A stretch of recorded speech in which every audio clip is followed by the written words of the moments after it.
আমাদের লড়াই তৃণমূলের কতগুলো চোর নেতার বিরুদ্ধে। যে কটা তৃণমূলের চোরগুলো থেকে গেছে, এর আগে শুভেন্দু শিশির অধিকারীরা ছিল, করেছিলাম একটা হলদিয়া পেট্রোকেমিক্যালস, আপনি পারলেন না একটা রকম বানাতে। আমরা তো বানিয়েছিলাম বক্রেশ্বর, আপনি পারলেন না একটা বক্রেশ্বর তৈরি করতে। আমরা তো এনেছিলাম রঘুনাথপুরে ডিভিসিকে, আপনি পারলেন একটা বড় ডিভিসি প্রজেক্ট করতে পশ্চিমবাংলায়। আমরা তো করেছিলাম সল্টলেক সেক্টর 5, আপনি পারলেন গত 15 বছরে একটা সেক্টর 6, সেক্টর 7, সেক্টর 8 তৈরি করতে। মাঝখান থেকে মুখ্যমন্ত্রীর ছবি দেখি আমরা, 34 বছর আমরা সরকার চালিয়েছি।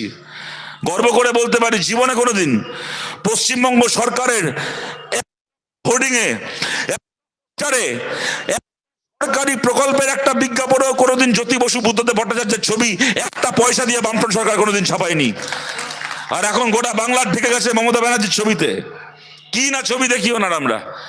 রবীন্দ্রনাথ ঠাকুরের জন্মদিন তো দেখি রবীন্দ্রনাথের পাশে মমতা ব্যানার্জি, নজরুল ইসলামের জন্মদিন নজরুল ইসলামের পাশে মমতা ব্যানার্জি, কলকাতায় ফিল্ম ফেস্টিভ্যাল হচ্ছে সত্যজিৎ রায়ের পাশে মমতা ব্যানার্জি।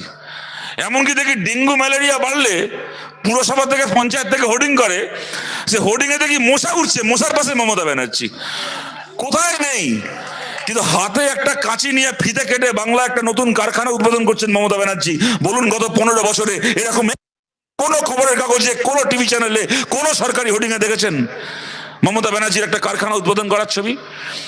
আজকে মোদী সিঙ্গুরে ভাষণ দিচ্ছেন, বিজেপির লোকেরা বলছে আমরা জিতলে সিঙ্গুরে কারখানা ফিরিয়ে আনবো।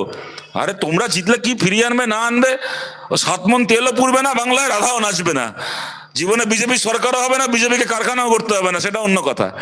তোমরা জিতলে কি আনবে না আনবে তো পরের কথা। আগে বলো সিঙ্গুর থেকে কারখানাটা গেল কেন? একা মমতা ব্যানার্জির জন্য? আমরা ভুলে গেছি সেই দিনগুলো। বিজেপির নেতা রাজনাথ সিং দিল্লি থেকে উড়ে আসতো বান্ডিল বান্ডিল টাকা নিয়ে মমতা ব্যানার্জির ধর্ণা মঞ্চে। পশ্চিমবাংলায় বিজেপির সভাপতি ছিল তথাগত রায়। মমতা ব্যানার্জির ছায়াকে মমতা ব্যানার্জির অত কাছে দেখতাম না, তথাগত রায়কে যত কাছে দেখতাম। মমতা ব্যানার্জির পাশে বসে থাকতো তথাগত রায়। এমনকি লকেট চ্যাটার্জি এখন রাজ্যে বিজেপির নেত্রী, তখন তৃণমূল করতেন, মমতা ব্যানার্জির সঙ্গে ঘুরে বেড়াতো এই লকেট চ্যাটার্জি সিঙ্গুরে কারখানা আটকানো, নন্দীগ্রামে কারখানা আটকানোর সময়। আর আমরা ভুলে গেছি সেই দিনগুলো। যে কারখানার এখানে হওয়ার কথা ছিল, বুদ্ধদেব ভট্টাচার্য দেশের বড় বড় রাজ্যের সঙ্গে লড়াই করে, মহারাষ্ট্র গুজরাটের মতো বড় বড়, তামিলনাড়ুর মতো বড় বড় রাজ্যের সঙ্গে প্রতিযোগিতা করে, একটার পর একটা বৈঠক করে, নানা রকম ভাবে রাজি করিয়ে যে শিল্পকে পশ্চিমবাংলা আনতে চেয়েছিল গুজরাটের ব্যবসাদাররা, গুজরাটের বড় বড় শিল্পগোষ্ঠী। মোদি তখন গুজরাটের মুখ্যমন্ত্রী। এই মোদি তখন ঘুরপথে, এই মোদি মমতা ব্যানার্জির এই অনশনের নাটককে আর এই আন্দোলনের নাটকবাজিকে স্পন্সর করার জন্য এই গুজরাটের মুখ্যমন্ত্রী নরেন্দ্র মোদী বান্ডিল বান্ডিল টাকা পাঠাতো সেই সময় সিঙ্গুরে, নন্দীগ্রামে, জঙ্গলমহলে বান্ডিল বান্ডিল টাকা, গুজরাটি ব্যবসাদারদের টাকা। আর ওই টাকা খবরের কাগজ কিনে, ওই টাকা খাইয়ে টিভি চ্যানেল কিনে, ওই টাকা খাইয়ে একটার পর একটা বুদ্ধিজীবীকে ভাড়া করে পুষে পশ্চিমবাংলা থেকে যে কারখানাকে, সিঙ্গুর থেকে যে কারখানাকে তাড়ানো হয়েছিল, সেই কারখানা চলে গেছিল মোদির রাজ্য গুজরাটে, সানন্দে। মোদি সেই সময় পেছন থেকে টাকা খাইয়ে, পেছন থেকে ফাইন্যান্স করে, স্পন্সর করে সিঙ্গুর থেকে কারখানাকে নিয়ে গেছিল নিজের রাজ্যে উন্নয়ন করবে বলে। আর সেই মোদি এখন প্রধানমন্ত্রী হয়ে ফিরে এসে বলছে ওরা নাকি সিঙ্গুরে কারখানা তৈরি করবে। প্রধানমন্ত্রীকে জিজ্ঞেস করছি, আপনি সভা করতে এসছেন এখানে? আপনি দেশের প্রধানমন্ত্রী, আপনি একটা দলের নেতা, সভা করতে আসবেন, নিজের দলকে ভালো বলবেন, লোকের ভোট চাইবেন, এর মধ্যে কোনো অন্যায় নেই। কিন্তু আপনি খালি বিরোধীদেরকে ভোট, গালাগাল দিয়ে ভোট চাইবেন। আরে গালাগাল তো দেবো আজকে আমরা বিরোধী, আমাদের কোনো ক্ষমতা নেই। সরকারের সমালোচনা করে ভোটটা চাইবো আমরা? আপনি দেশের প্রধানমন্ত্রী, বাংলা আপনার এতগুলো এমএলএ, কদিন আগে অব্দি 19 জন এমপি ছিল, 18 জন এমপি ছিল, আজকে 12 জন এমপি। বাংলা থেকে আপনার কেন্দ্রীয় মন্ত্রী আছে। কি দিলেন আপনি বাংলাকে? প্রধানমন্ত্রী হয়ে গত 11 বছরে কি দিয়েছেন বাংলাকে? মোদির ক্ষমতা থাকলে মোদি এখানে দাঁড়িয়ে অন্যকে গালাগাল দেবে, আমাদের গালাগাল দেবে, তৃণমূলকে গালাগাল দেবে, কংগ্রেসকে, রাহুল গান্ধীকে গালাগাল দেবে, সব বুঝলাম। কিন্তু ক্ষমতা থাকলে আমাদেরকে 1 ঘন্টা গালাগাল দিয়ে 5 মিনিট বলুক এই পশ্চিমবাংলাকে গত 11 বছরে একটা কেন্দ্রের সরকারের ভারী শিল্প দিয়েছে, একটা নতুন ড্যাম দিয়েছে পশ্চিমবাংলার এতগুলো নদীতে, একটা নতুন ড্যাম। আজকে হলদিয়া বন্দরের কি অবস্থা? এই পশ্চিমবাংলাকে গত 11 বছরে একটা নতুন, আপনি কেন্দ্রের ভারী শিল্প ছেড়ে দিন, একটা কেন্দ্রীয় বিশ্ববিদ্যালয়, একটা কেন্দ্রীয় স্কুল একটা, মডেল স্কুল একটা, একটা কোনো কেন্দ্রের সরকারের টাকায় নতুন একটা হাইওয়ে, জাতীয় সড়ক, যে জাতীয় সড়কগুলো ছিল সেগুলোতে এখানে মেরামতি করেছে, ওখানে রিপেয়ারিং করেছে, এখানে রং করেছে, সেটা অন্য কথা। নতুন একটা পশ্চিমবাংলায় নতুন একটা জাতীয় সড়ক, কেউ বলতে পারবে গত 11 বছরে দিয়েছে? কি দিল বাংলাকে গত 11 বছরে? এদের এতগুলো এমএলএ রয়েছে। শুভেন্দু অধিকারী রাজ্যের বিরোধী দলনেতা, এই জেলা থেকে জিতে গেছে, এক সময় তৃণমূল করতো, আজকে বিজেপির নেতা হয়েছে। অন্যকে গালাগাল দেওয়া, ব্যঙ্গ করা, বিদ্রুপ করা সব ঠিক আছে, সেটা একটা বিরোধী নেতার কাজ। কিন্তু ক্ষমতা আছে বলার দাঁড়িয়ে যে হ্যাঁ আমাদের সরকার কেন্দ্রে আছে, পশ্চিমবাংলাকে আমরা কেন্দ্রের সরকারের পক্ষ থেকে এইটা দিয়েছি, আগামী দিনে আরো বেশি করে সুযোগ পেলে আরো এইটা করবো। তার বদলে কি ধর্মের নামে লোক খেপিয়ে ভাবছে একটার পর একটা ভোট করবে। আরে বলুন তো, এগুলো ধর্ম হচ্ছে? আজ গোটা বাংলায় ধর্মের নামে যে সার্কাস দেখছি, এগুলো ধর্ম হচ্ছে না, এগুলো ছেঁচড়ামি হচ্ছে? বলুন তো। একদিকে আছে মমতা ব্যানার্জি, খেয়ে দিয়ে কাজ নেই, ঈদের দিন সকালবেলা চলে যাবেন রেড রোডে নামাজের মঞ্চে উঠে, পারেন না নামাজ পড়তে, তাও নামাজ পড়া ঢং করবেন, মাথায় কাপড় জড়িয়ে ভাষণ দেবেন, হাতে মাইক নিয়ে একটা নামাজের মঞ্চকে পাটিবাজির মঞ্চ বানাবে, হাতে মাইক নিয়ে এ মাথা থেকে ও মাথা ঘুরবে, আর একটা সাধারণ কথার মধ্যে 5 বার ইনশাল্লাহ বলবে। আমি বিশ্বাস করুন জীবনে অনেক মৌলভী সাহেবকে দেখেছি, অনেক মৌলানা, অনেক হাজি সাহেবকে দেখেছি, অনেক ধার্মিক মুসলমান মানুষকে দেখেছি, আমি জীবনে কখনো কাউকে দেখিনি সাধারণ একটা কথা বলার সময় 5 বার জোর করে ইনশাল্লাহ বলতে। মমতা ব্যানার্জি কেন বলেন? ও মনে মনে হিসাব করা আছে, মঞ্চে দাঁড়িয়ে একবার করে ইনশাল্লাহ বলে আর মনে মনে হিসাব করে, এই যে আমি একবার ইনশাল্লাহ বললাম, আমার 5টা মুসলিম ভোট বাড়লো তো। এটা রাজনীতি না ছেঁচড়ামি বলুন তো এইগুলো?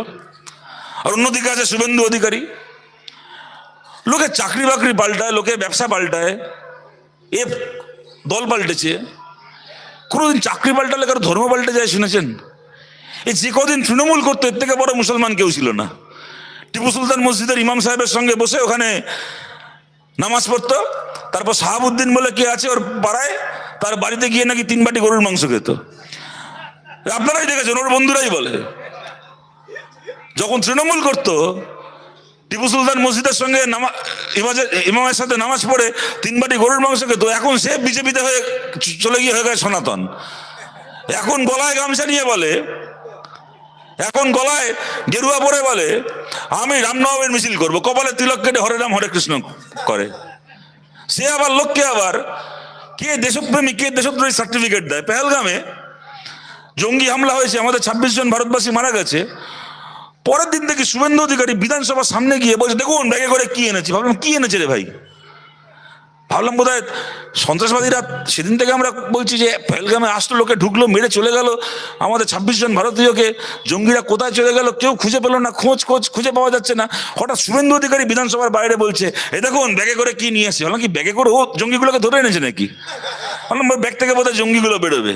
ও মা, দেখছি পাকিস্তানের পতাকা বার করছে, 1 2 3 4 করে গুনছে, 26টা পতাকা।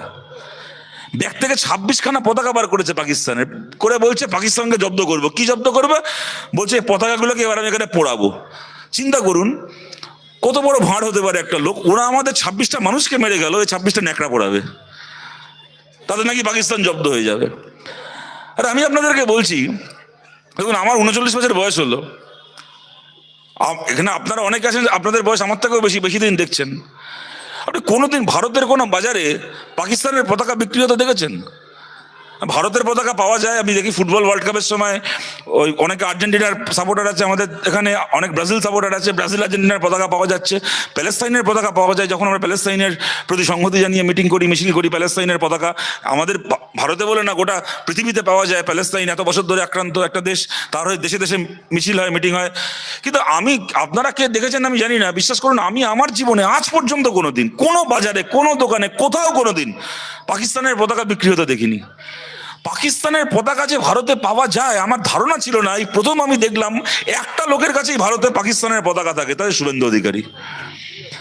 তার ব্যাগ থেকে 26টা পতাকা বেরোচ্ছে, সে আবার পতাকা পুড়িয়ে আমাদেরকে বলছে ও দেশপ্রেমী, আমরা দেশদ্রোহী।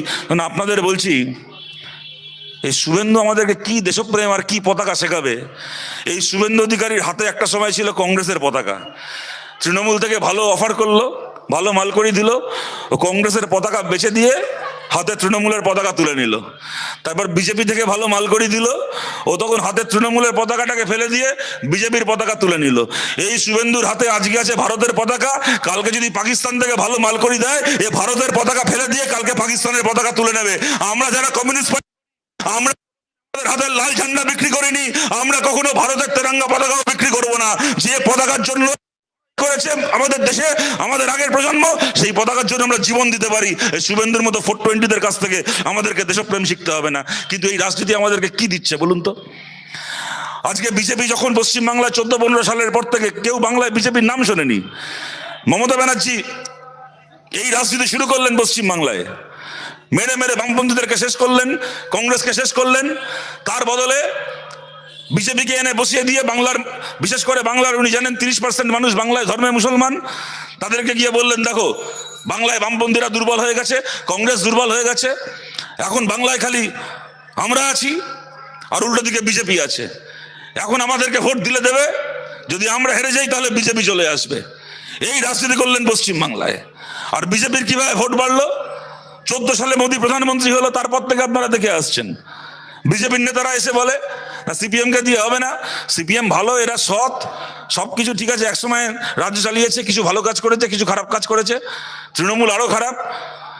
কিন্তু আজকে বিজেপি, আমরা ক্ষমতায় আছি, আমাদের হাতে ইডি আছে, আমাদের হাতে সিবিআই আছে, আমাদের হাতে মিলিটারি আছে, প্যারামিলিটারি আছে, আমরা পারবো মমতা ব্যানার্জিকে শায়েস্তা করতে, আমরা পারবো মমতা ব্যানার্জিকে জব্দ করতে। কেমন শায়েস্তা করছে, কেমন জব্দ করছে তার নমুনা আপনারা শুনলেন। পরিতোষ বলছিল, ইব্রাহিম বলছিল ইডির অফিস থেকে ফাইল নিয়ে চলে যাওয়ার কথা, আমি সেই কথার মধ্যে নতুন করে যাচ্ছি না, কিন্তু আমি আপনাদেরকে এইটা বলছি, আমরা বামপন্থীরা অনেকদিন ধরে বলে এসছি বিজেপির আর তৃণমূলের মধ্যে বোঝাপড়া রয়েছে। তা যদি না থাকতো তাহলে ইডিকে সিবিআইকে কোনো বাড়তি কাজ করতে হতো না, কোনো বেআইনি কাজ করতে হতো না। শুধুমাত্র ইডি সিবিআই যদি আইন মেনে, নিয়ম মেনে নিজেদের দায়িত্বটুকু পালন করতো, যে কাজটা ওদের করার কথা, কোনো দলের হয়ে দালালি করতে হতো না, একদম সৎভাবে ইডি সিবিআই নিজের কাজটুকু করতো, তাহলে পিসি ভাইপো সহ গোটা তৃণমূল জেলের ভেতর পৌঁছতো।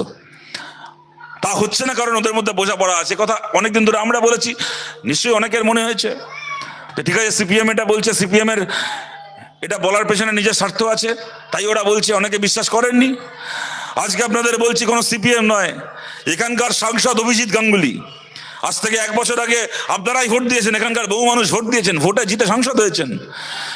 অভিজিৎ গাঙ্গুলি তার আগে যখন বিচারপতি ছিলেন, আমরা দেখেছিলাম বিচারপতির চেয়ারে বসে উনি অন্ততপক্ষে চেষ্টা করেছিলেন তৃণমূল কংগ্রেসের চুরির দুর্নীতির বিরুদ্ধে একটা ব্যবস্থা নেওয়ার।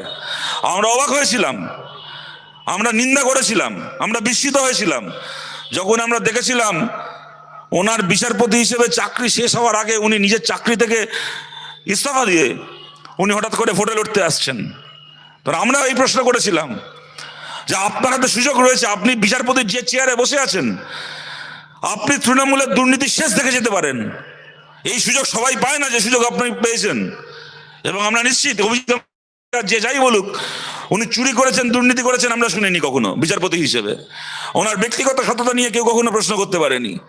তা আপনি নিজে সৎ মানুষ, আপনার সঙ্গে রাজনৈতিক ব্যাপারে আমাদের দুটো চিন্তা ভাবনা না মিলতে পারে, কিন্তু আপনি নিজে সৎ মানুষ। আমাদের দেশে বিচারপতির কি ক্ষমতা আমরা সবাই জানি, তাকে প্রধানমন্ত্রী, মুখ্যমন্ত্রী সবাই ভয় পায়। বিচারকের চেয়ার আমাদের দেশে এত শক্তিশালী চেয়ার, আপনার সেই ক্ষমতা রয়েছে। আপনি তৃণমূলের শেষ না দেখে কেন এটা করছেন? কিন্তু ওনার তখন মনে হয়েছিল বিচারপতির চেয়ারে বসে বোধহয় যে কাজ যতদূর উনি করতে পারবেন, তৃণমূলের বিরুদ্ধে ব্যবস্থা নিতে পারবেন। উনিই বলেছিলেন ইন্টারভিউ দিয়ে, সত্যি বলেছিলেন মিথ্যে বলেছিলেন জানি না, সত্যি উনি তৃণমূলের বিরুদ্ধে ব্যবস্থা নেবেন বলে রাজনীতিতে এসেছিলেন, নাকি কয়েক মাস পরে রিটায়ারমেন্ট হয়ে যাবে, তারপরে কি করব, তার বদলে এখন এমপি হয়ে যাই, তাহলে আরো কয়েক বছর সরকারি মাইনে পাবো, কি জন্য এসেছিলেন জানি না। কিন্তু উনি রাজনীতিতে এলেন, জিতলেন, শাসক দলের এমপি, একদম প্রধানমন্ত্রীর সভা থেকে বিজেপি জয়েন করলেন, প্রধানমন্ত্রীর মিটিং থেকে। এই মেদিনীপুরের বুকে আপনাদের মনে আছে, প্রধানমন্ত্রীর মিটিং থেকে বিজেপি জয়েন করলেন, তিনি এমপি হলেন। সেই অভিজিৎ গাঙ্গুলি এখানকার এমপি এখন বাড়িতে সাংবাদিকদেরকে ডেকে ইন্টারভিউ দিয়ে বলছেন তৃণমূল আর বিজেপির বোঝাপড়া আছে। খালি তাই নয়, এও বলছেন যে তৃণমূলের নেত্রীর সঙ্গে, মুখ্যমন্ত্রীর সঙ্গে কেন্দ্রের সরকারের যারা সর্বোচ্চ জায়গায় রয়েছে তাদের একটা বোঝাপড়া রয়েছে। এটা আমার কথা না, অভিজিৎ গাঙ্গুলির কথা, আপনারা সবাই শুনেছেন। অভিজিৎ গাঙ্গুলি সহ বিজেপি সাধারণ কর্মী সমর্থকদেরকেও বলছি, যারা এর আগে বিজেপিকে ভোট দিয়েছেন, আপনাদের বিরুদ্ধে আমাদের লড়াই নয়। যেমন তৃণমূলের কোনো সাধারণ কর্মীর বিরুদ্ধে আমাদের লড়াই নয়, আমাদের লড়াই তৃণমূলের কতগুলো চোর নেতার বিরুদ্ধে। এই জেলাতেই অখিলগিরি, সৌমেন মহাপাত্রদের মতো এখন যে কটা তৃণমূলের চোরগুলো থেকে গেছে, এর আগে শুভেন্দু শিশির অধিকারীরা ছিল, এই চোরগুলোর বিরুদ্ধে আমাদের লড়াই।